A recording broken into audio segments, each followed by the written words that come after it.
Ora bem, mães tóxicas são feitas, mas também são curadas. É o tema de hoje. Então, querer ser mãe não é o mesmo que ser uma boa mãe. A etapa de ser mulher e de ser mãe é muito mais do que uma escolha ligada a uma possível fecundidade. Essa etapa é principalmente uma decisão que se funde com a capacidade afetiva, equilibrada e a maturidade que é preciso para poder realizá-la. O que é que acontece? A maioria das mulheres em idade reprodutiva pode se tornar bem, mas ser mãe não é apenas um desejo, mas é também um privilégio da natureza. E nem sempre é compatível com a fertilidade do homem ou com as circunstâncias que envolvem a fertilidade de ambos. Então há mulheres que se tornam mães em circunstâncias pós-traumáticas, carregadas de carências afetivas, em momentos que não eram fisicamente nem emocionalmente os melhores, e em alguns casos as próprias mães não souberam administrar bem esse período de espera e sentiram-se sozinhas ou pouco acompanhadas pelo pai da criança. Quando uma criança nasce num momento difícil para a mãe ou para os pais, pode ser difícil para ambos aceitar a chegada dessa criança e a educação dela também. Em ambos os casos, a mulher vive a gravidez com um sentimento de ilusão. Então, rejeitar ou não querer um filho parece-nos algo contra a natureza, algo que é como socialmente compreendido. Então, estas circunstâncias vão transformar a maternidade num sentimento negativo em relação ao futuro filho. E fazem desse assunto um tabu que se sente, mas nunca se fala. E até é evitado nos momentos de intimidade. Então, uma maternidade imatura, emocionalmente falando, pode ser a semente de uma futura mãe tóxica. Principalmente se antes de ser mãe, a mãe já se considerava que gestar, parir, criar e educar um filho fazia parte daquilo que a sociedade esperava dela. Então, este posicionamento inconsciente vai a colocar também, mesmo que ela não tenha vivenciado a maternidade por amor, nem existido o ninho para isso. Então, quando as mães, por condicionamento social ou por necessidade de ter um filho como bem interessado, é muito difícil que depois a mãe se torne mãe incondicionalmente. Se algo falhar neste processo, os alarmes vão disparar contra um apego seguro entre a mãe e o filho. E principalmente se depois de que a criança nascer, as circunstâncias a obrigarem a viver, superar obstáculos ou a determinadas complicações. A mãe vai entender a sobrecarga da parentalidade e isso vai transformar a percepção do seu filho. Isso vai o tornar num rival, consciente ou inconscientemente. E de uma certa forma vai culpá-lo por ter impedido de viver um diferente tipo de vida. Então a felicidade de uma mãe não deve estar totalmente ligada ao nascimento do filho. A mulher deve estar feliz por si mesma e não por ter o filho. Então, nós não podemos carregar o peso da felicidade sobre a que a vida futura do filho reserva, porque isto é chantagem emocional e é fictício. Quais são os perfis das mães que acabam por ser tóxicas para os seus filhos?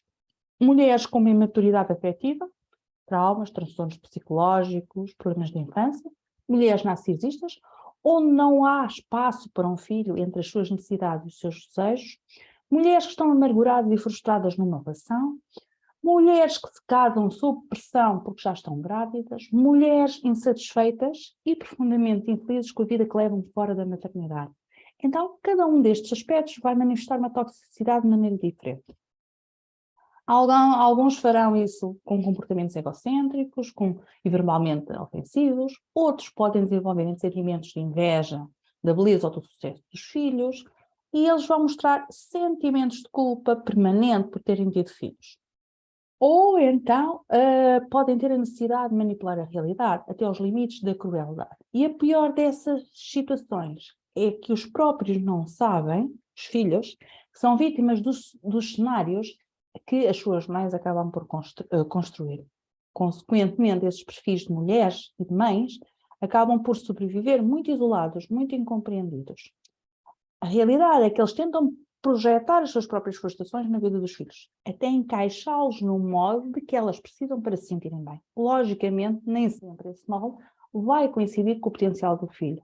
Então também são capazes de buscar nos filhos o caminho para curar o seu ego. Então refletem neles o efeito do espelho da própria falta.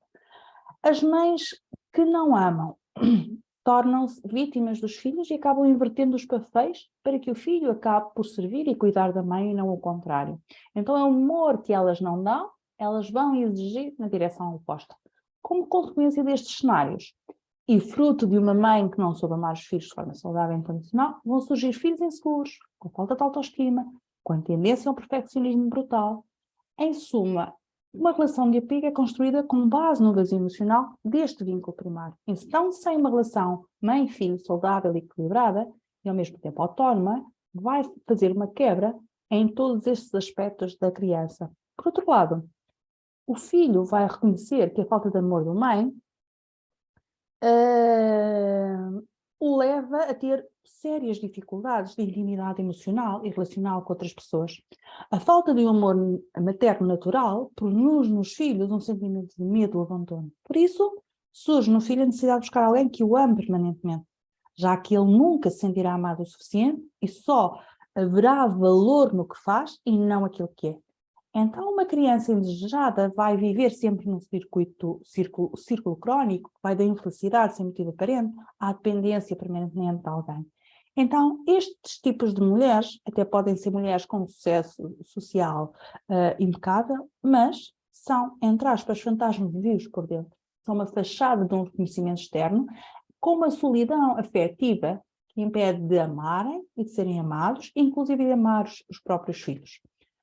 Como é que se sobrevive a uma mãe tóxica? Então, o papel afetivo e o valor emocional que a mulher pode ter com cada um dos seus filhos não pode ser subestimado. Uma mãe tóxica é uma menina ferida, que sente que deve pedir ajuda para romper com esta ascendência antinatural. E esta pode ser uma situação transmitida aos filhos. Então, uma mulher que foi